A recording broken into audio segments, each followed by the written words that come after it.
मेरा नाम डॉक्टर नेहा शर्मा है। हाल ही में पश्चिम बंगाल में आरजी आर मेडिकल कॉलेज के अंदर एक ऑन ड्यूटी पीजी रेजिडेंट के साथ बहुत ही ब्रूटल रेप और उसके बाद मर्डर कर दिया गया।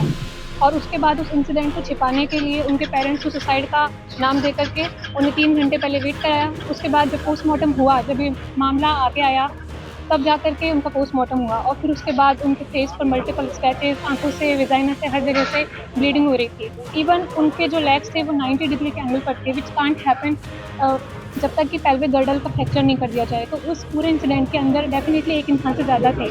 उनके बॉडी से 150 ml हमें सीमन भी मिला है ऑटोप्सी रिपोर्ट के अकॉर्डिंग।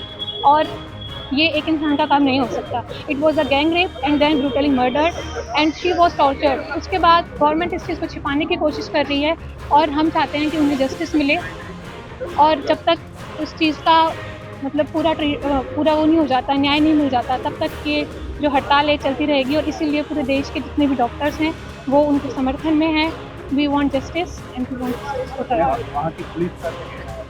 वहाँ की पुलिस प्रशासन जो अभी वहाँ के जो सस्पेक्ट हैं संजय रॉय जिन्हें अरेस्ट किया गया है, वो वहाँ के बिल्डिंग से फ्राइडे को निकलते हुए पाए गए थे।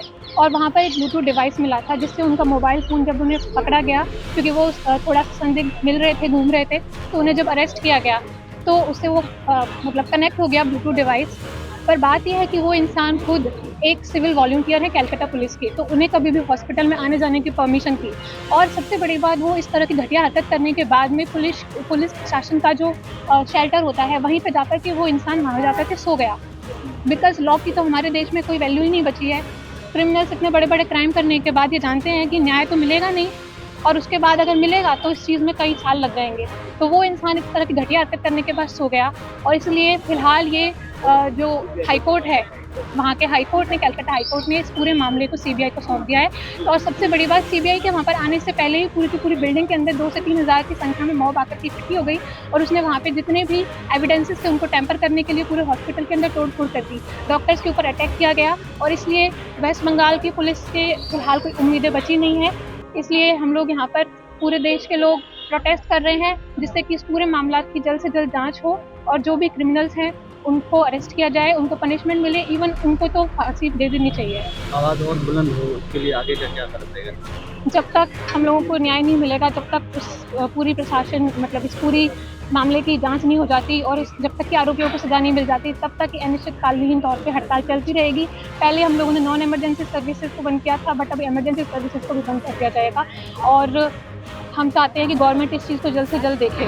और सबसे बड़ी बात यह हो रहा है कि लोगों को लग रहा है सिर्फ और सिर्फ मेडिकल्स की प्रॉब्लम है। They are not looking it कि ये एक वुमन के साथ गलत हुआ है। इस कंट्री की बहुत ज़्यादा पॉपुलेशन है जो कि वुमन है, बावजूद उसके भी इस चीज़ के ऊपर कोई ध्यान नहीं दे रहे। लोगों को लग रहा है मेडिकल्स की प्रॉब्लम है, उन्होंने हमें अलग कर दिया। They are not looking it कि वुमन सेफ्टी तो इस देश में बची नहीं है। India is the second country in the world जहाँ पे 75% डॉक्टर्स फेस फिजिकल वायलेंस।